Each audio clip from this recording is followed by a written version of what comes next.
رہتی، یہاں تک کہ ایک دن فرعون کو آپ کے ایمان لانے کی خبر ہوئی۔ اس نے ایک روز اپنے درباریوں سے کہا، کیا تم لوگوں کو میری بیوی کی کچھ خبر ہے؟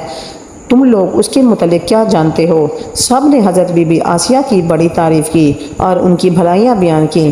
فرعون نے کہا، کیا تم لوگوں کو نہیں معلوم کہ وہ میرے سوا کسی دوسرے خدا کو مانتی ہے؟ لہٰذا فرعون نے حضرت بی بی آسیہ کو دربار میں بلایا اور ان سے دریافت کیا کہ وہ کسے اپنا معبود مانتی ہے۔ حضرت بی بی آسیہ نے دلیری اور جذبہ ایمانی سے جواب دیا کہ میں موسیٰ کے رب پر ایمان رکھتی ہوں، جو میرا، تیرا اور ہم سب کا خدا ہے۔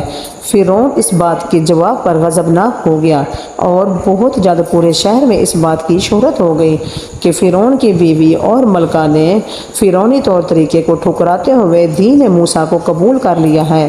پہلے تو فرعون نے حضرت بی بی آسیہ کو سمجھا کر اور ڈرا کر حضرت موسیٰ علیہ السلام کے دین کو چھوڑنے کو کہا۔